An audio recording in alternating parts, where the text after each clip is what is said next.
morning, good afternoon, good evening, and thanks for watching. Wherever you're watching from, I hope life is treating you well. I walked into a man who was praying for his enemy. He was so engrossed in the prayer, and I remembered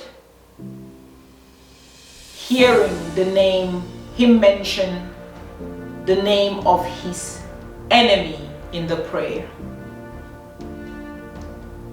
Apparently, this enemy of his was sick.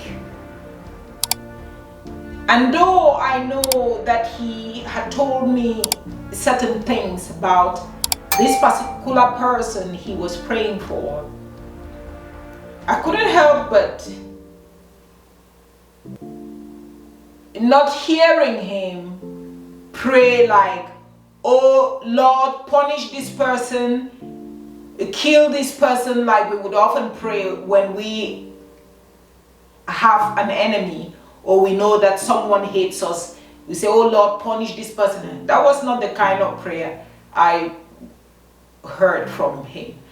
I heard him pray and say, Lord, please heal. Take away the sickness from this person. Whatever the person is sick with, Lord, you show mercy. And I said,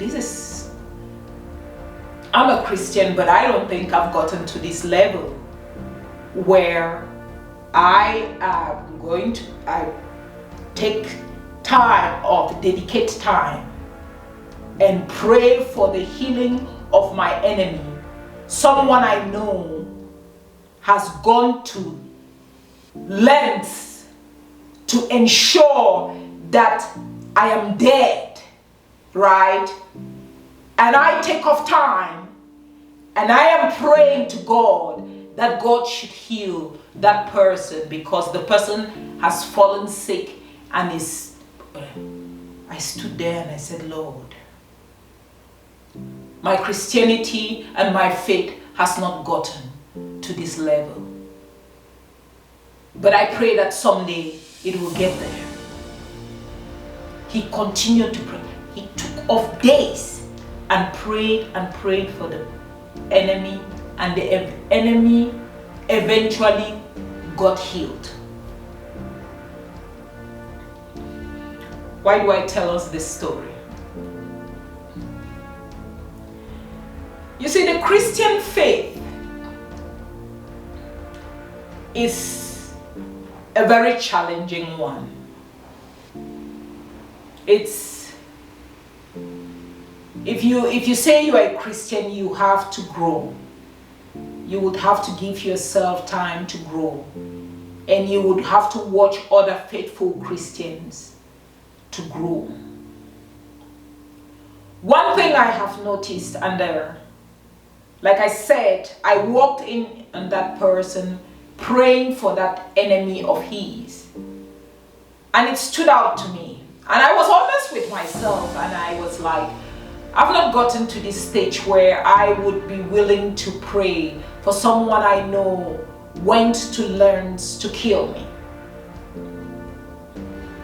But I can confidently say I am at that stage too now, where, let me say, I've had a lot of reflection, and I've grown, and I honestly want my enemies to be alive.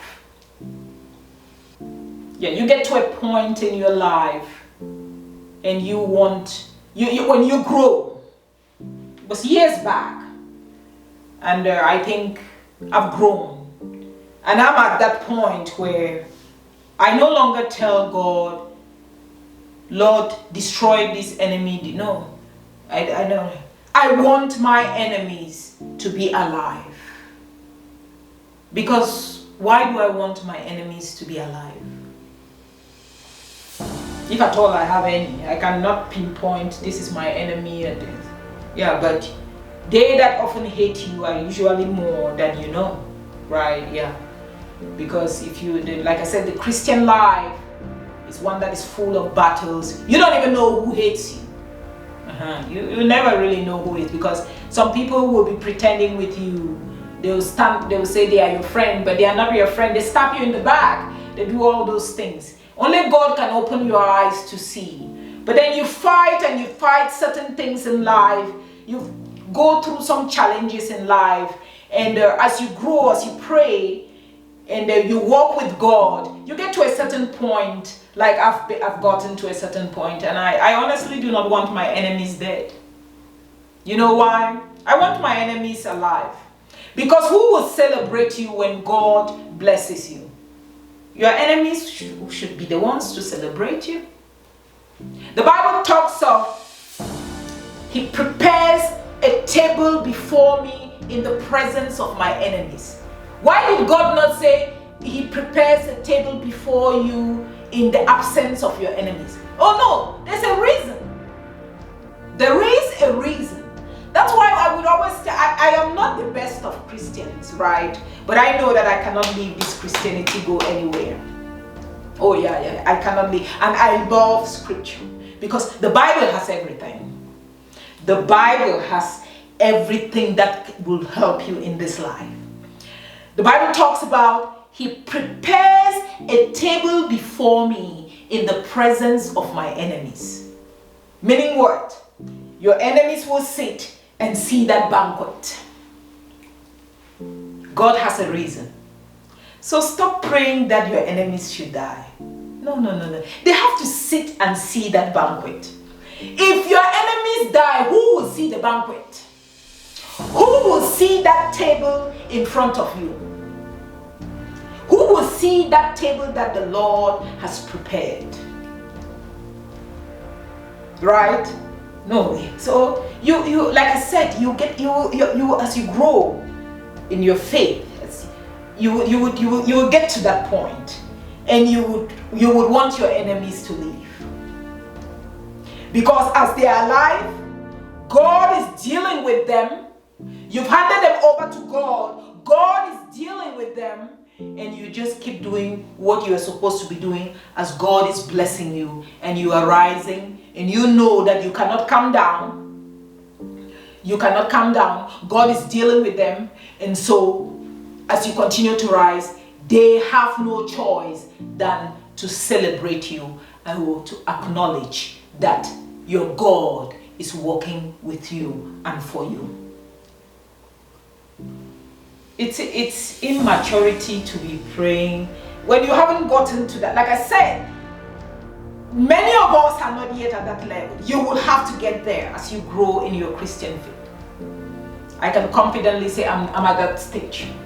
I want all my enemies alive, wherever they are. And if I hear, I even know that you are my enemy, I'm gonna pray for you to be well. Like I saw this man praying for his, and he prayed, and the enemy was alive. The enemy got well, and the enemy, I believe, is there seeing how he's doing well, he's progressing and everything. And the enemy probably doesn't even know that. Yeah, the enemy doesn't know, because when he prayed for his enemy, he didn't go telling anyone or saying that I am the one, because I walked in on the prayers, right? I walked in on the person praying. I'd gone to visit the person, and I walked in. As I knocked, the person will not. So I walked into the house, and the person, he just kept praying. He was praying because he was in the midst of prayer. So I had to stand and wait for him to finish the prayer. And that is how I knew that I walked into him praying and calling this name and pray in prayer. I mean, engrossed in prayer, in tongues, praying for his enemy. That enemy doesn't know that this is what. You see, when the Bible talks of heaping burning coals, you see, that's why I tell people, live right. You see, stop hating on people. Because the people you are hating on, they may be the ones that are praying for you, right? And so your hate will not mean anything. Because when God sees their hearts, God will let your own hate destroy you while He blesses the people. You understand? So all this jealousy and all this. But like I said, it is my prayer that we all will so grow in our Christian lives and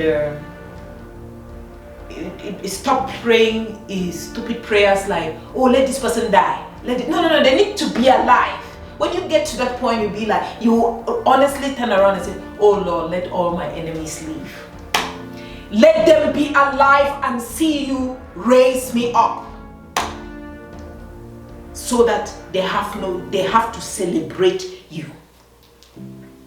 Because some people, if you ask them why they hate you, you ask your enemies, they don't have a reason, they just hate. Sometimes you are friends with people and because God is elevating you, they hate. God is changing your status, they hate. They envy. They become backstabbers. Don't worry about all those things. They are there for a reason. Your prayer should be, Lord, preserve my life. Lord, keep your promise as to preparing a table before me in the presence of my enemies. Lord, lift me up so that where I am, you have lifted me up. They have no choice but to celebrate. It takes maturity to get to that level.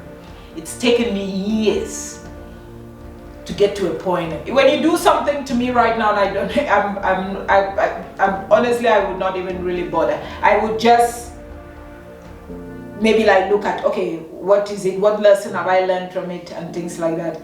And yeah, I'll let go. The ones that my spirit tells me, the Spirit of God tells me to fight, I would fight. No, I would go through with it. But most often than not, I've come too far.